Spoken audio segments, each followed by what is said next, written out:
story is set in 16th century Verona, Italy, where the two most prominent families, the Montagues and the Capulets, have a long time feud. Let's take a look at their family tree for a second. So we have the patriarchs, Lord Montague and Lord Capulet. We have their wives. Then we have Montagues with their only son Romeo, Capulets, their only daughter Juliet. Then we have Benvolio, who is the nephew of Montagues, and Tybalt, who is the nephew of the Capulets. Now we also have Prince, who rules Verona, Prince Aeschylus, and we have Kingsman Mercutio, who is friend of Romeo, and another one by the name of Count Paris. One day, fight breaks out between the servants of the Montague and Capulets. Benvolio, a Montague, tries to settle the fight, but Tybalt, a Capulet, fights with Benvolio. Finally, Prince Aeschylus ends the fight. Tired of the frequent fights between the Montague and Capulet, the prince declares death if this happens again. After the fight, Romeo, the son of Montague, is kinda depressed. I'm in love with Rosalind, who is not interested in me. Hey Romeo, can you help me out with the names of this list? Sure.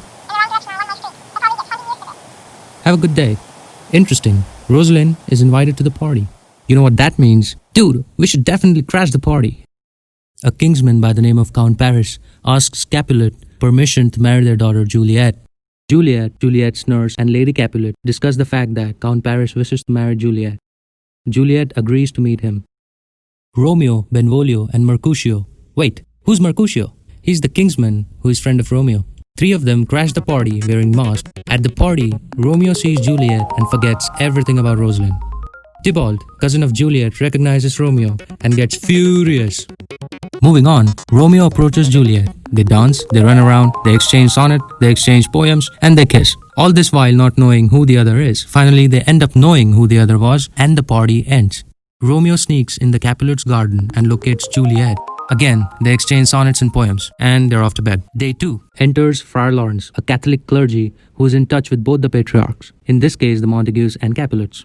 Romeo pays a visit and asks Friar Lawrence to conduct a marriage ceremony. Friar Lawrence is shocked that Romeo has jumped from Rosalind to Juliet so quickly. Meanwhile, Benvolio and Mercutio are talking about the challenge sent by Tybalt. What's the challenge?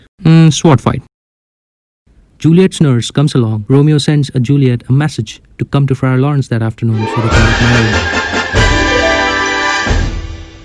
But Benvolio and Mercutio encounter Tybalt. Now Mercutio is furious.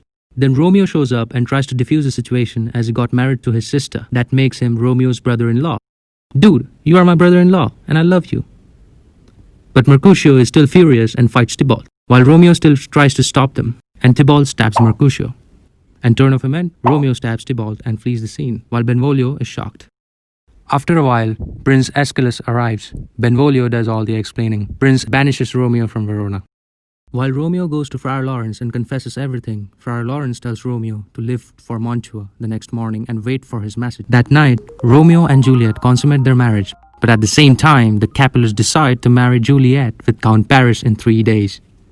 Day 3. In the morning, Romeo leaves for Mantua. In the noon, the Capulets force Juliet to marry Count Paris in 3 days and says that they would disown her if she refuses. Juliet, who has two options, either to kill herself or to marry Count Paris, Juliet visits Friar Lawrence for help later that afternoon. Friar Lawrence has an idea. He offers her with a potion that would put her into a death-like coma for 42 hours, and he promises to send a messenger, Friar John, to inform Romeo of the plan so that he can rejoin her when she awakens, and then take her to Mantua. Juliet comes home and agrees to marry Count Paris. The Capulets are very happy to see Juliet's change of heart, so they move the wedding to the very next day. At the night, she takes the potion. Day 4. When discovered apparently dead, she is laid in the family crypt. Day 5. Romeo learns about Juliet's apparent death from the wrong messenger, his servant Balthazar. Romeo bribes a local apothecary and buys poison and decides to down the poison at Juliet's crypt. Yeah, that's right. But wait, what about Friar John?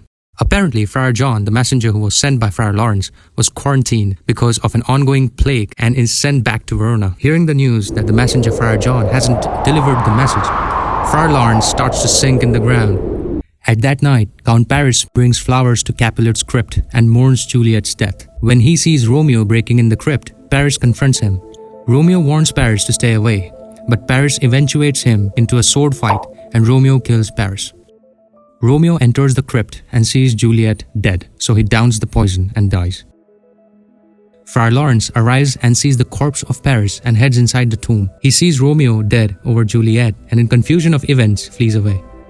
Juliet awakens to find Romeo dead and stabs herself and joins him in death. Friar Lawrence gets caught while running away by the prince. This time, Friar Lawrence does the explaining.